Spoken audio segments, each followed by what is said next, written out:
But thank you. Hello, everybody. happy Happy Sunday morning, and congratulations on letting your phone automatically change the time for you in the middle of the night. Let's start with the song. Remember when we had to remember to do that ourselves?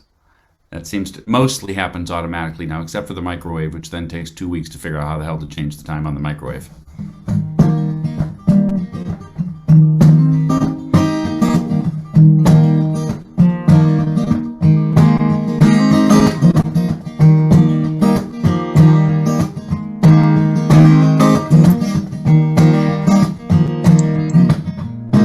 Best I can.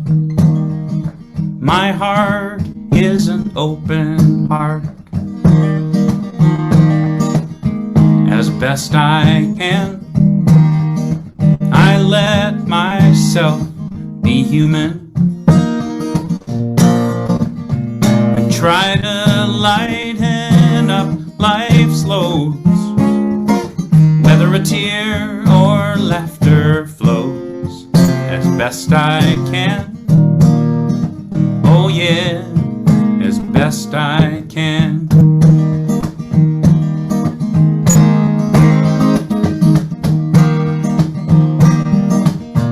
As best I can. My home is a kindness home,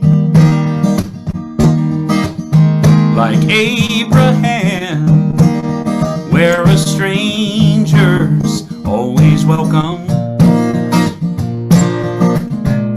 If they're hungry, then they eat. If they're lonely, they've got me. As best I can. Oh yeah, as best I can.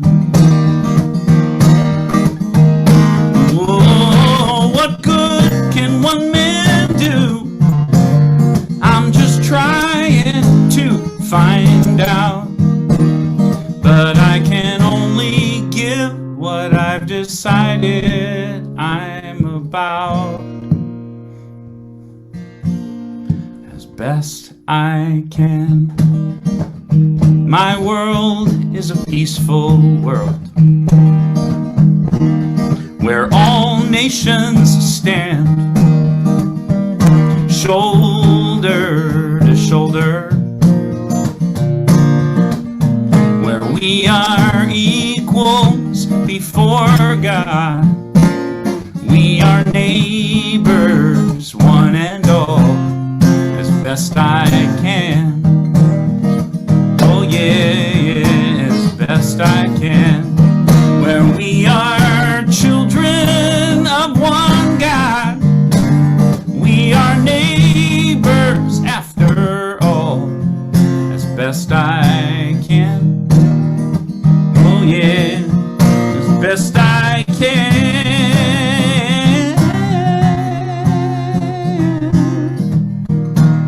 I will do the best I can.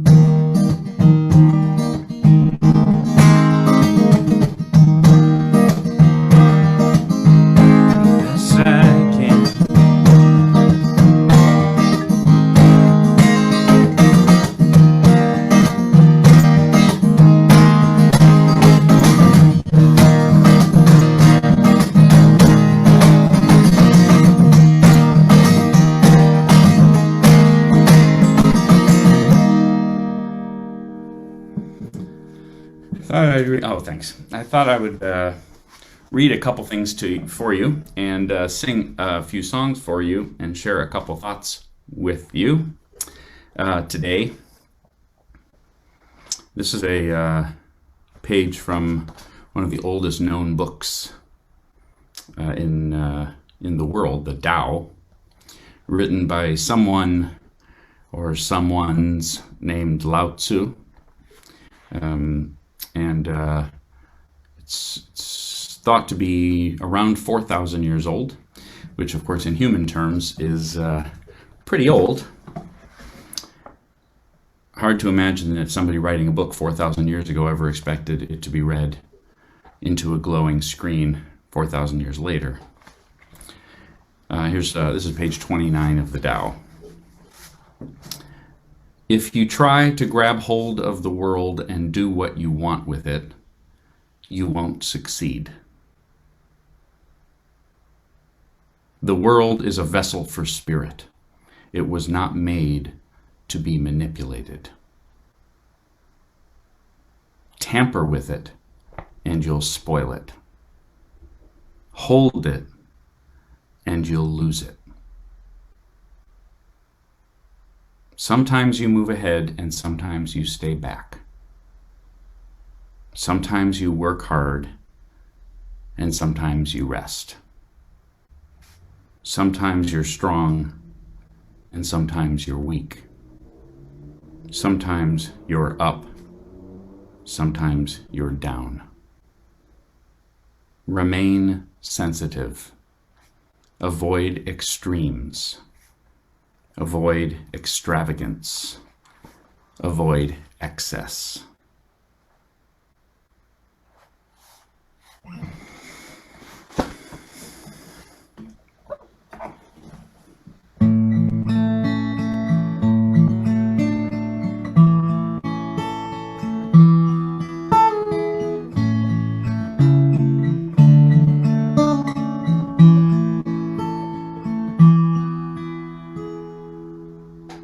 What do I do if I'm not chasing anything?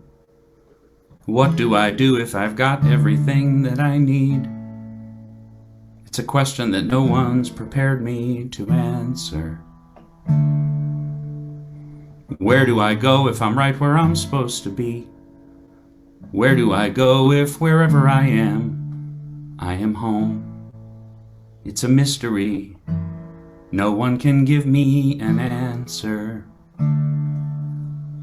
If the usual way doesn't work for me now, well, that's a void I know nothing about. What if the race is over and we all automatically win? What if the game is ended long before it even begins? What if the test has been taken and we're all passing again and again? If the race is over, what then?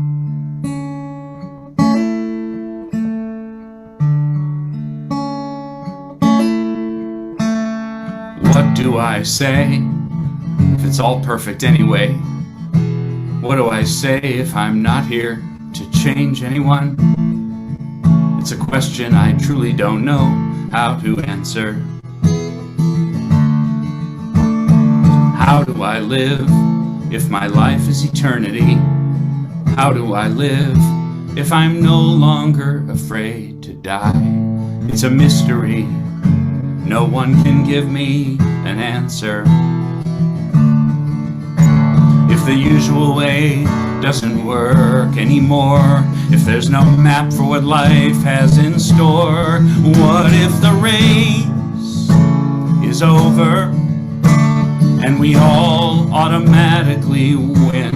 What if the game is ended long before it even begins? What if the test has been taken and we're all passing again and again? If the race is over,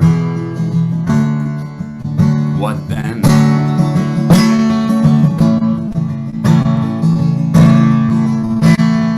What is the purpose of time here on earth? How do I now define my death and birth? For that matter, what is my life really worth in the end? What's mine to give and what's mine to receive? Whom do I worship? What do I believe? It seems every answer comes right back to me in the end.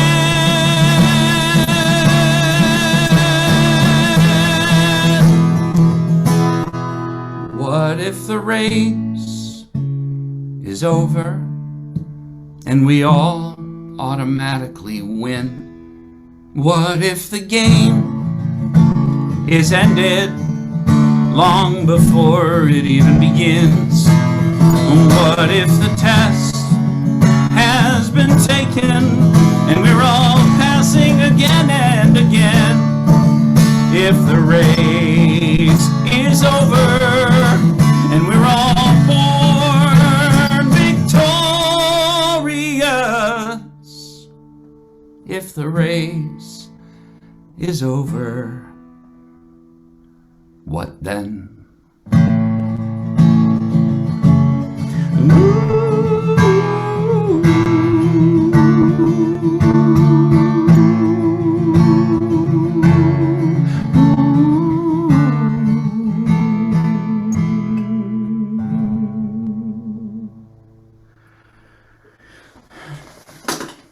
Oh no, that's okay. That's all right. Thank you, though.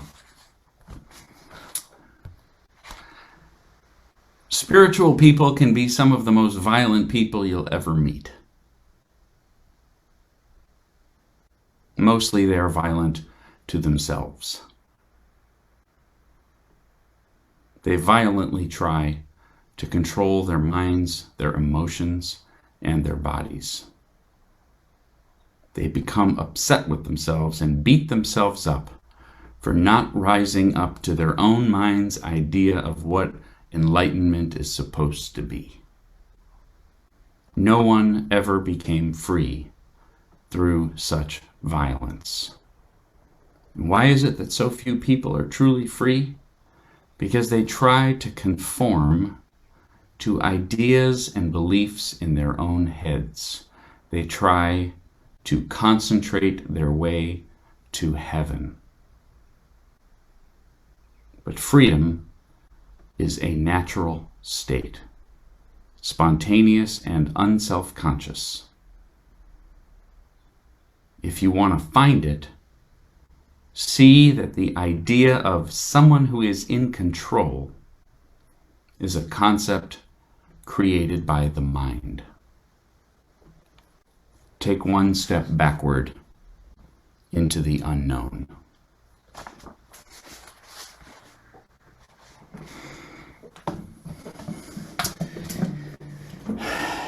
I am a recovering child of two lawyers, and was not even remotely raised to write songs for a living, wear jeans for a living, or sing a song about the race being over because I said so.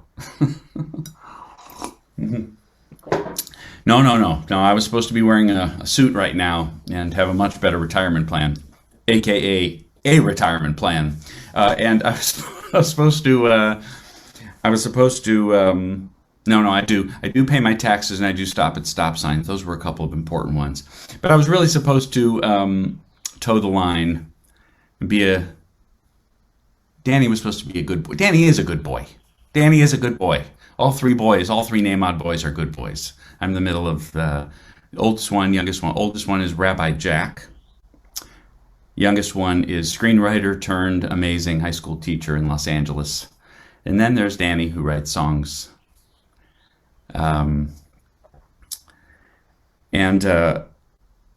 part of me, when I sing a song about the race being over, or I will do the best I can, a part of me feels like I'm giving myself a free pass. There's a line in one of my favorite movies, well, I have a lot of favorite movies, but I like the movie 2 Weeks Notice. If you've ever seen it, with Hugh Grant and Sandra Bullock.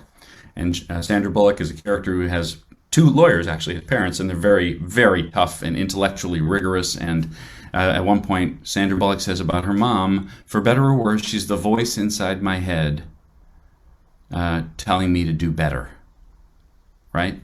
And I have that voice in my head from my parents too, but that voice is more like saying, what the hell are you doing for a living? And where's the retirement plan? I remember when I had a chance to work with with Yolanda King, right? It was super honor, Dr. King's daughter, right? Lovely, amazing woman. And I did and this is not to rag on my dad. My dad's awesome, but I finished doing this show this evening where she spoke and I sang. She read from this beautiful book, and I sang songs. And I called my dad the next day and I said, "Hey, Dad, guess who I worked with yesterday? Yolanda King."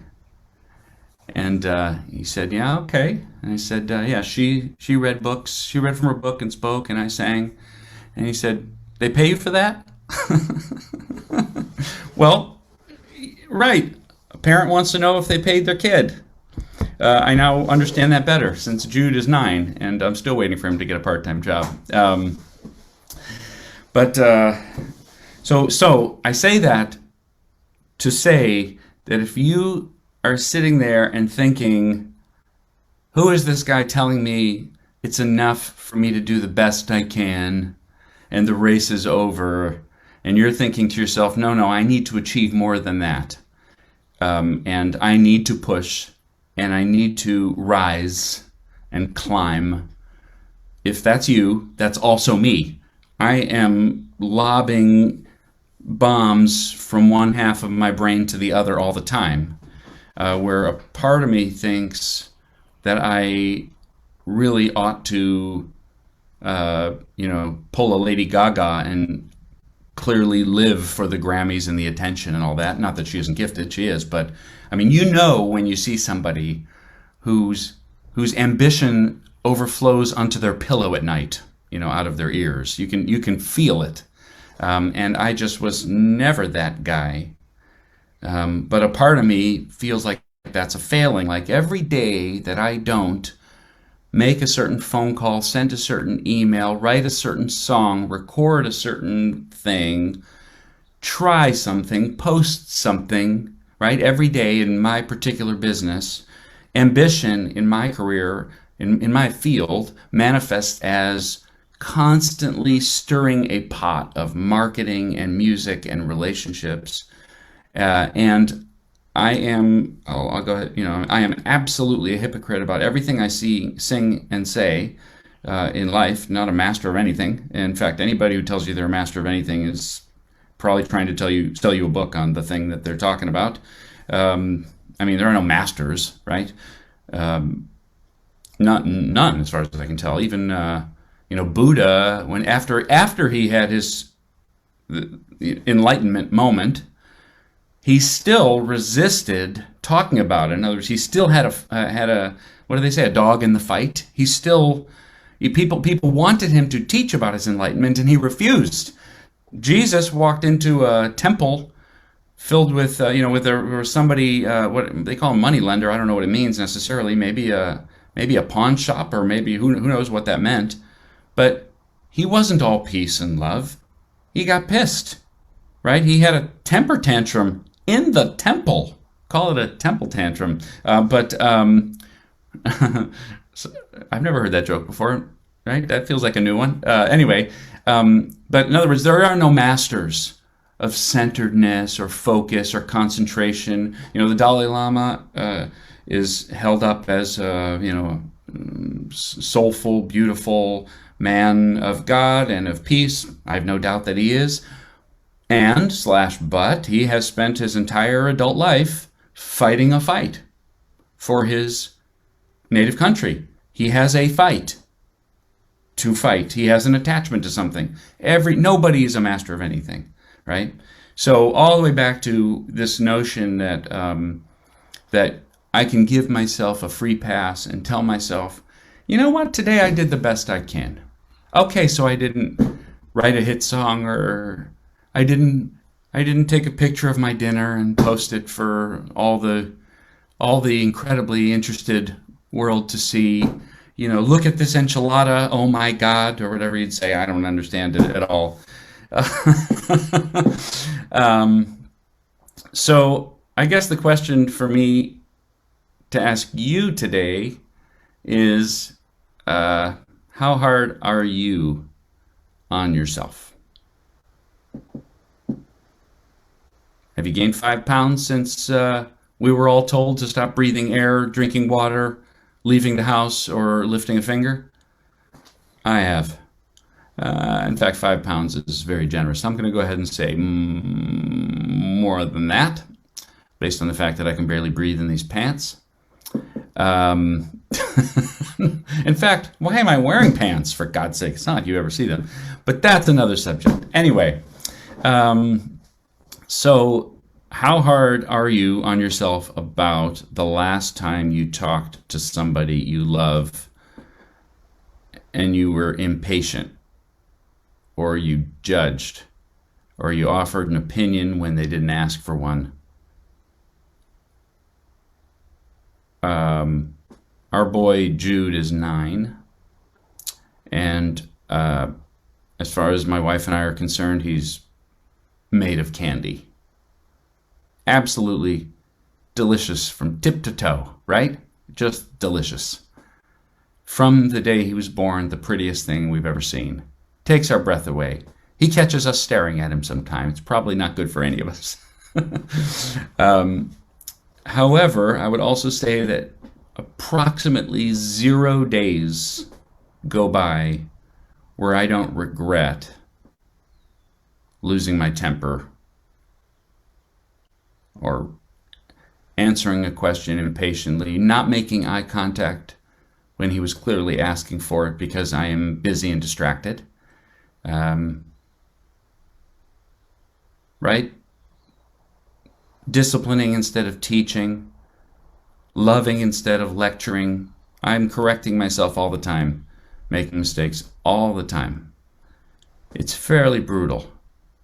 I have moments where I can look back and say, yeah, I knocked that one out of the park. That moment. You know, there was a moment in Disneyland. We live, we're in Orange County, right?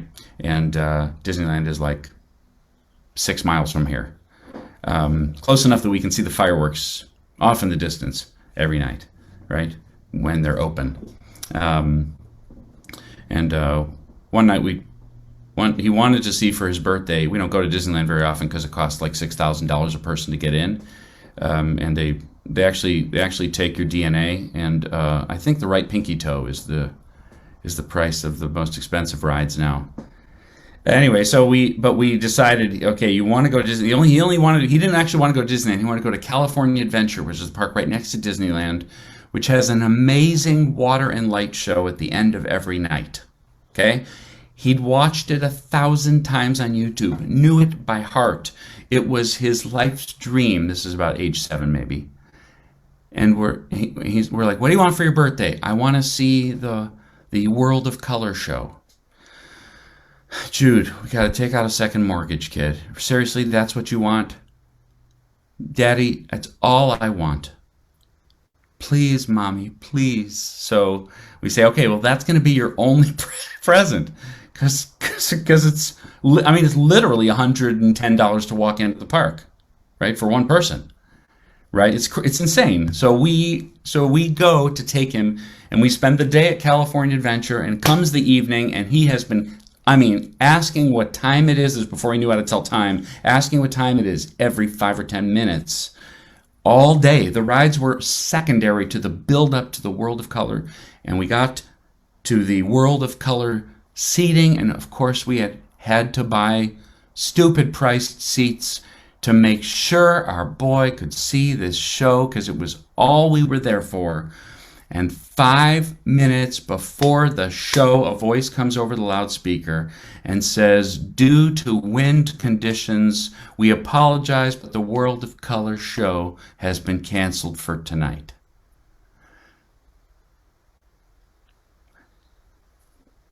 If it was socially acceptable for grown adults to cry over a World of Color cancellation, Melina and I would have been sobbing along with our poor boy, who was exhausted and excited and all of a sudden just demolished by the news.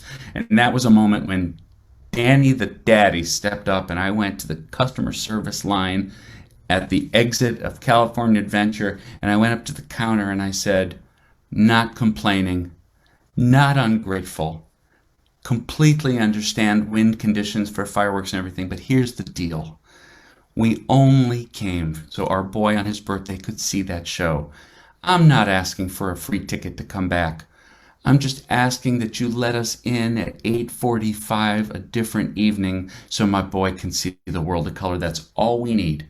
I'm not trying to get away with anything. Just need to get in to see that show. I need to be able to walk out of here and say, we're coming back, and we don't have $500 more to spend to come back on another day. And he said, hang on one second. And he went to the back, and he came out with 3 half-day passes. Good for 2 years. And I walked out of there to my boy, and I said, we are coming back. And we are going to see that show. That was a moment. I did not go to sleep that night down on myself as a dad. But that was a rare grand slam, right?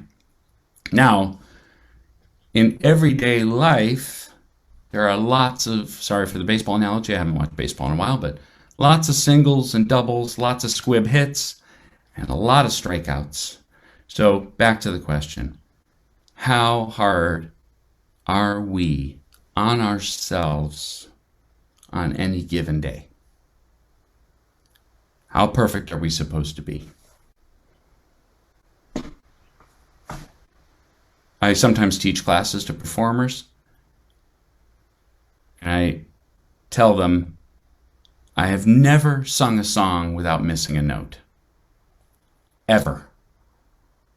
Either the finger touches the wrong key or the wrong string, vibrato doesn't happen, high note croaks, I run out of breath, it's a tiny bit out of, never. And I have sung thousands and thousands of times, and it's not an exaggeration. So if I were to expect a song to be perfect, I would have quit this job a long time ago.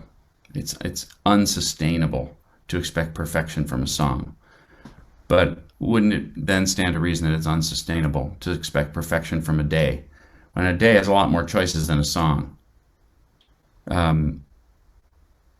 So what does doing the best you can mean? I mean, is it really enough? Is it enough to you to do the best you can? Or will you inevitably compare the best you can to the best Joe did next door? You know, I mowed my lawn. That guy just renovated his entire yard. I made $20. That guy made $1,000. Right? I wrote half a song. She just wrote a whole symphony and released it on YouTube, whatever. You know, there's always a comparison. A couple of random free associations just to share with you. If you've ever been to Yellowstone National Park, it's one of my favorite places. Yellowstone, Helen, you've been there? Yeah. Yellowstone is just it's a miraculous place. If you've ever been to any state park, then you've been to a national park, you know the difference. A state park is a beautiful spot. A national park is, oh my God, look at this place, right? And Yellowstone, most of the time, that's the difference, kind of. And Yellowstone is, no exaggeration, the equivalent of about a half a dozen different national parks all in one. If it just had the geothermal features, the water and the mud and the boiling and the geysers, it would be a national park. If it just had the Grand Canyon of the Yellowstone, it would be a national park. If it just had the wildlife, it would be a national park. If it just had the highest altitude freshwater lake in the world, it would be a national park. If it just had the mountain range, it would be a national park. But it's all of it in one. And it's spectacular, right? Well, in Yellowstone, many of you, if you've ever been to Yellowstone, you know one of the most popular parking lots is Old Faithful, where a geyser erupts every approximately 75, 76, 77 minutes, and has done so for as long as, at least for as long as white settlers arrived there, so figure 150 years. They observed this unbelievable characteristic of this place. In fact, nobody believed them. It took, some of you may be familiar, no one believed. People would come to Yellowstone and return to the East Coast and say, no, seriously, there are millions of buffalo roaming the plains, and every so often in the dead of winter you come across a pool of boiling mud. or water shoots out of the ground and makes a gigantic hissing sound. And it probably didn't say ginormous. Gigantic hissing sound, and you can see the cloud of steam for miles, and it smells. Even the river smells like rotting eggs. Right? Seriously, the entire canyon is yellow, and I mean, right? It beggars the imagination. So, Old Faithful. Every single eruption in Old Faithful, I haven't been there in the dead of winter, and when I say the dead of winter, Cincinnati's got nothing on Yellowstone's winter. We're talking about 20, 30, 40 below. We're talking about buffalo. They eke out a life in that snow.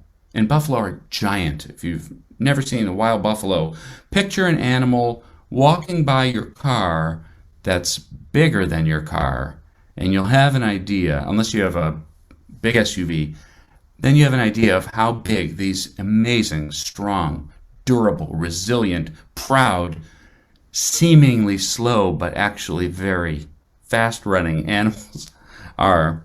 And they actually eke out a living through the snow using their heads, which are these, giant, like, I'm looking around for a frame of reference. Bigger than this screen is the head, right? And for a full-grown one. And they walk through Yellowstone and do this with their heads. And the steam is pouring out of their nostrils, and they sweep the snow away with their heads to find individual shoots of green buried under the snow, and we're talking about feet of snow, to eke out a living. So, but even in the winter, there are crowds around Old Faithful. Sometimes 2,000 people gather around for an individual eruption. Some genius had the idea of building benches and a boardwalk within 50 feet of boiling underground water and plumbing. That wasn't a great idea, but for now it's held up. And people line these benches, and they sit there and they watch one of the great spectacles in nature. Yellowstone has, along with Iceland, the most geothermal water and heat features in the world. And when you go there, you feel like you're on another planet. So you're sitting there and you're watching Old Faithful, 150 feet high is how high the water goes. You can see it for a long ways away, but close up, it's really, really something special. And every single person there takes the same damn picture. Everybody snaps and snaps and snaps because it's just that special, and you can't believe. I bet you a lot of people break out in tears because you're there. You're seeing Old Faithful, the famous Old Faithful. I took my mom to the edge of the Grand Canyon. She was in her 60s when she finally saw it. She cried when she saw it for the first time. She'd heard about it all her life. I'm sure people do that at Old Faithful. That water is having a marquee moment. Does a drop of water have a better red carpet experience than 2,000 people watching it shoot up into the sky? Whee! Right? In this incredible landscape. And then the water falls to the ground. And geologists actually, to their credit, have no idea how Old Faithful is working underground. When I say to their credit, I mean they don't know because, God bless them, they realized sometime early on that to try to figure it out would be probably to break it. So they didn't. So they speculate. But they do have an inkling that the water under Yellowstone is probably submerged after an eruption for 500 to 1,000 years before it comes back up again. Right? Now, imagine you're you having a red carpet moment. You just starred in your first made-for-TV movie. The cameras are clicking. Everybody's eyes are on you, and you're thinking, hell yeah, made it. World, look out. Here I come. And then the cameras stop clicking, and you go into a dark room for a year. I think it'd be pretty disappointing. Which is why I opened with this reading. Sometimes you move ahead and sometimes you stay back. Sometimes you work hard and sometimes you rest. Sometimes you're strong and sometimes you're weak. Sometimes you're up, sometimes you're down. All within one day, I would add. Sometimes you say the perfect thing. Sometimes you say just the wrong thing. Sometimes you hit the note. Sometimes you spectacularly miss the note. I have been renovating this house. We moved into this fixer-upper house 3 months before the pandemic. And when my schedule went to zero, I decided, all right, I'm going to do things to this house that I would never have dared to do, but clearly I have the time. So I learned how to drywall and insulate and put down floor and put up ceilings and patch holes and spectacularly fail at installing outlets and switches. But my most impressive fail was when I tried to put a heating and air conditioning duct into my wife's future jewelry workroom and fell through the ceiling onto the kitchen counter. And if you're thinking that sounds like it hurt, yeah, it really hurt. Actually, the carpenter was in the other room and he heard me fall through the ceiling. He came in, "You okay, man?" And he's like, "I think so." He said, "If you're okay, you're pretty lucky. I thought you were going to the hospital." And my butt hurt for like 4 months, actually, after that fall. I'm not sure what I landed on, but it was not pretty. Sometimes you succeed at a renovation and sometimes you fail spectacularly. A day is a complicated and long thing. I've talked way too long without singing you a song, for which I apologize. And now I'm going to run out of time. I probably have already run out of time. Yeah. Okay, I know how to wrap this up. I'm sorry. Did I mention this is a highly polished and tightly scripted show, based on, as I'm sure you can tell, that I have about 23 years of experience doing this, which is why it so effortlessly opens and closes with grace and ease. Anyway, so here's the story. Here's the deal about a day. Okay, I have a mission, and I don't think it's in reaction. My parents weren't ultra tough on their boys. It's not like I was raised to have no fun or be ultra serious. Clearly, but I do have a message that comes through in a lot of my songs about how hard a day ought to be and how tough we ought to be on ourselves for what we get done or don't get done, for how we live, how we love, what we leave behind when we go. I feel like I picture a burlap bag, and I picture most of us like a backpack. Like we sling it over our shoulder, maybe like Santa Claus, maybe like a backpack, and into that bag every morning, most of us throw all the expectations we have for the day, all the disappointments of the day before, how we were raised, what we were supposed to do, what we were supposed to be but never were, who we were supposed to marry, what our kids are supposed to be achieving in school, how much money we should have in our retirement account, how big our house is, how many horsepower our car is, how much hair we're losing off the top of our heads, which is getting disturbing on my end. We throw all this stuff in a burlap bag or a backpack, and then we climb out of bed. And by then, that bag weighs 1,000 pounds. And the day is exponentially harder as a result. A day then becomes loaded with past and future, and burdens and expectations and pressures. But when I sing a song called like As Best I Can, or like the song I'm about to sing, it focuses my attention where I feel now, after 50 years of living, where I feel I'm better served, my day is better served, my family's better served, and the world is better served And that is on what's right in front of me to do. Not what I failed to do yesterday, not what I'm supposed to do tomorrow, and not even what I just wish I hadn't said to my boy or to my wife an hour ago, but what's right in front of me to do.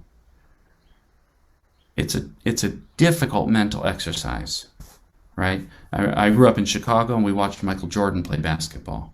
And Michael Jordan was a genius on multiple levels at basketball, right? It was ridiculous. He was like Tiger Woods. He was just better than everybody else on the court. Just manifestly, obviously better. He knew it. They knew it. The audience knew it. If there were 3 seconds left and the Bulls were losing by 1, no one in the world questioned who was going to have the ball. And yet, game after game after game, he would hit the winning shot because he was better. But there was one thing, well, more than one thing, but one thing that stands out in my mind today about Michael Jordan. And that was he had a near miraculous, like an almost unequaled capacity to let the previous shot go. Whether he hit it or missed it, it was over in his mind. He was entirely, unnaturally focused on the next play. Anything that had happened before, he had left behind. And it left him wide open to hit the next shot. Without regret, without fear, without guilt that he'd let his teammate down 30 seconds ago. He had no loaded baggage on the next shot. His teammates said it, his coaches said it, they'd never seen anything like it. How quickly he let go whatever he had just done, good or bad, successful or unsuccessful. Leaving everything aside, when we're done with this service, it'll be noon, right? You do not know where you're going to be at 4 o'clock. Sorry, you don't. You might have a plan or schedule, but you don't. Whatever you think you're having for dinner at 6, you don't know. We know this. You just got to notice life to notice this, right? The person you think you're talking to tonight on the phone may not call. The stock you're buying tomorrow you might not buy, and if you do, it might go down instead of up. And on and on and on. As far out as you look, you don't know. What do you know? That when we hang up at noon, you can say, Jesus, that guy never stopped talking. Or whatever you want to say. In the moment, you can control it. Right? Have you ever tried to save somebody from themselves? Most people have, right? Have you ever tried to save a friend from making a terrible decision? Marrying a loser, man or woman. Have you ever tried? That control is not in our hands, right? We can offer something, but we do not decide how these things go. We don't decide how our own days go, much less our own years, much less somebody else's. The audacity of it is kind of cute, you know. Jerry Seinfeld says, if you see 2 homeless guys on a corner and they're talking to each other, one of them is giving advice to the other. I thought that was hilarious. People are always, we're always trying to, the line in the song I sang, If the Race is Over, is the sneaky line in that song. What do I say if I'm not here to change anyone? That eliminates a lot of saying.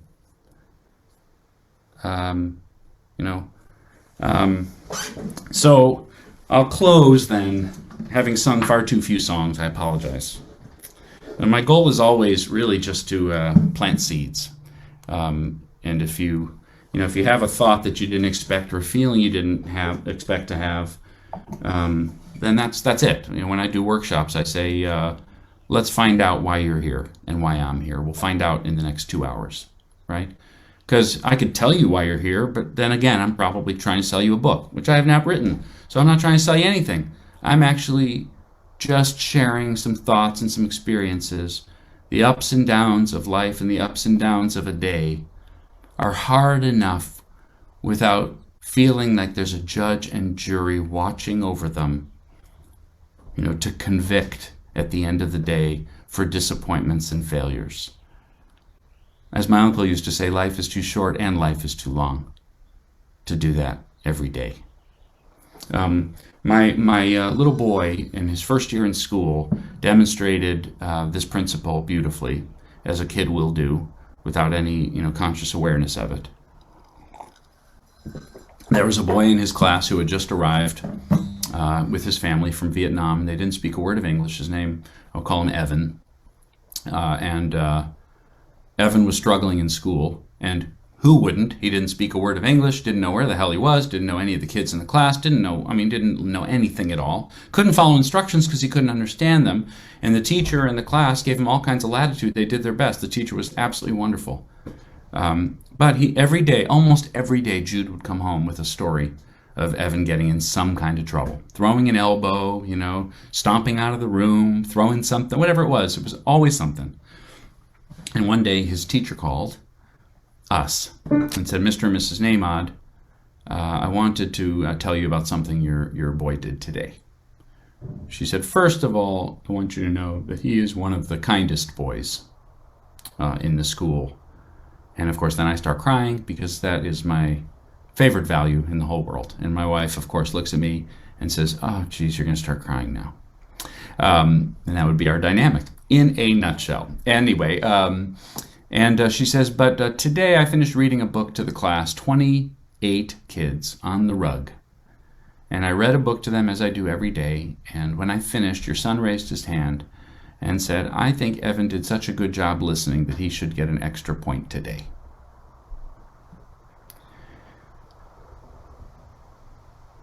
Now, did my son teach Evan English with that sentence? No. Did my son cure cancer, get a PhD, start a successful mutual fund? No. Did he win some award? No. So what did he do? He said one sentence that cost him nothing. That, as I told him when he got home, I said may have been the first sentence in which Evan's name was spoken, where everyone in the class, teacher included, looked at him and smiled, with no judgment, no expectation, just approval and happiness. And Evan felt it even if he didn't understand what Jude said. One sentence could have changed the trajectory of his day, his week, his month, his school year. I said, your great-grandmother, my Bubby, arrived in the United States at the turn of the 20th century not speaking a word of English. She started kindergarten not speaking a word of English. And at 98, on her deathbed, 10 years ago or so, she and I had a conversation again about one of her proudest achievements, which was that at kindergarten she couldn't speak a word of English, and in second grade she won the spelling bee. And she was still proud of that 90 years later. She was the youngest of 13 kids. She never finished high school. She had to quit school to support her parents and all of those siblings, some of whom were elderly by then and sick by then. I said, somebody spoke a kind word for your great-grandma Betty. When she was a little girl, somebody stepped up. Somebody sat her down and said, you're smart. You can do this. Somebody said something nice, and you did that today for Evan, and you will probably never know the good it did, but it did good. And that is enough for a day. Is that a free pass for the failures? I'm not saying this to Jude. Is that a free pass for the failures if you do a nice thing? Not a free pass necessarily, but what do we expect to do? Do we expect to win a Nobel Prize today? Or do we expect to make $1 million today? I once saw a commercial for Bank of America. I hate Bank of America, by the way. This isn't a plug for Bank of America. But there was a commercial. It said something I thought pretty profound. It said, we don't process, I'm going to make up a number, but it was a really big number. We don't process 1 billion checks a day. We process one check 1 billion times a day. And the difference, of course, is they were pretending that they pay attention and care about each individual check that goes through their system. But, we don't live 80 years if we're lucky, whatever. We live one day at a time for 365 days for 80 years. One day at a time, one decision at a time. And it's just too much pressure to expect there to be no gaffes, no trip-ups, no mistakes, no accidents. But it's not too much pressure to ask myself today, what good can I do? What little step can I take? How easy can I go on myself today? You don't lose 50 pounds. You lose 1 pound 50 times. So today, if I want to slim this pandemic weight down, maybe I take 3 less bites of something, right? That's how you lose 50 pounds. 3 less bites of something. Not, or last thing I'll say, one of my favorite comedians, Jim Gaffigan, he says, every year my New Year's resolution is I'm going to go to the gym every day. Then I wake up on January 2nd and I'm lying in bed and I think, well, not every day. Anyway, so here's a song that I wrote about my boy that day. I wrote the song months later, but about that phone call that we got for my boy, and I'll close with this. I'm sorry to have gone so long. Here we go.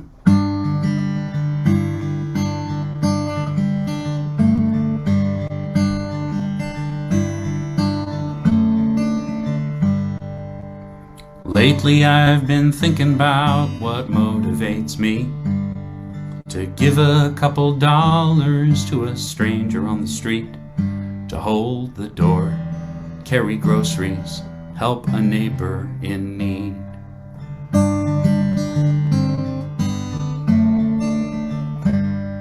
When history repeats itself in headlines every day, solutions never big enough for problems that we face. As a man, as a dad, what difference can I make?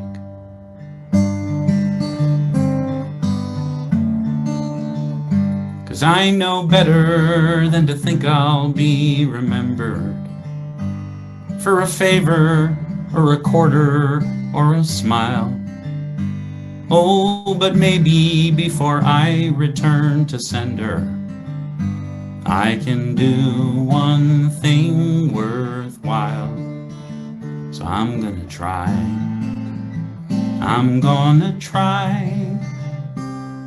to raise a kind child.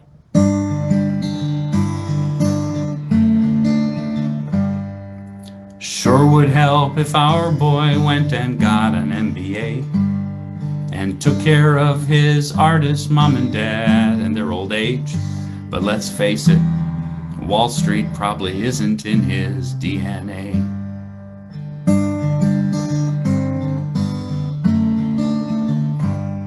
But when his first grade teacher said she wanted us to know, it's Jude who always comforts any kid who sits alone.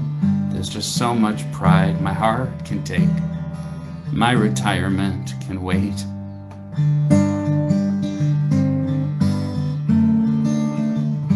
Cause I know better than to think I'll be remembered for a fortune or a pension or a prize.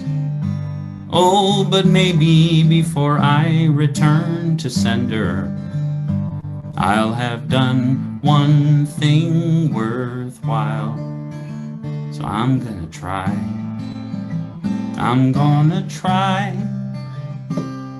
to raise a kind child. I don't want him to think the world is his to save. It's too much pressure anyway, it can't be done.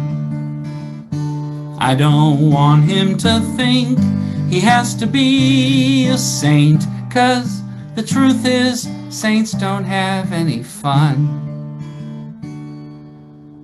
Mostly I just hope, my boy, you'll come to understand.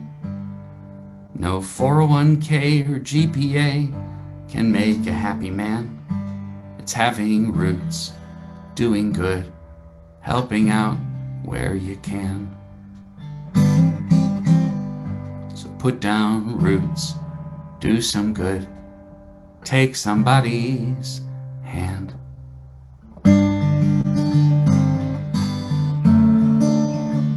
And you'll know better than most what really matters, what makes living this life worthwhile. And there may come a day your own kids will remember how their granddad used to say with a smile that he raised. We raised a kind child.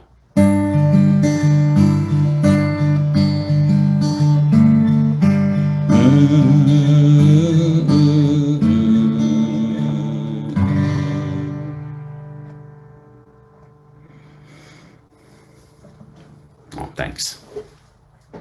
Thanks for having me today. I appreciate it very much.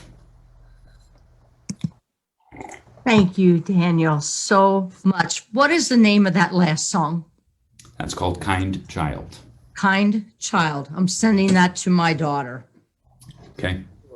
I got to tell you that Daniel's music is on all the various streams of avenues in the way you download music and purchase music. So please check him out. Go to his website, Daniel Nahmod, and you spell his last name, NAHMOD.com. DanielNahmod.com. And is there anything else that you would like to say, Daniel, before we take off on closing out the service? Actually, yes, I'd like to invite everybody, if you feel like coming to a little special event I'm having. I've been giving a Monday night concert every week for 7 or 8 months now, but since March 20th of last year, I've given 165 Facebook Live shows of all kinds, workshops and lectures and morning meditations and concert, every one of them different. So this March 20th, this is Saturday night, is the 1 year anniversary of my first ever Facebook Live show.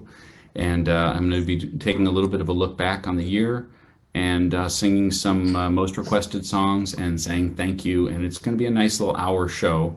It's late for you guys. It's 10 o'clock, it's 10 o'clock at night on Saturday night. But Daniel Nahmod USA is my Facebook page, Daniel Nahmod USA. And if you go to Daniel Nahmod USA Facebook and just click on the videos, you'll see what a busy boy Danny has been. And every concert I've given is still there. Every show is still there. All 165 are still there on video, on the videos page for you to watch anytime you want.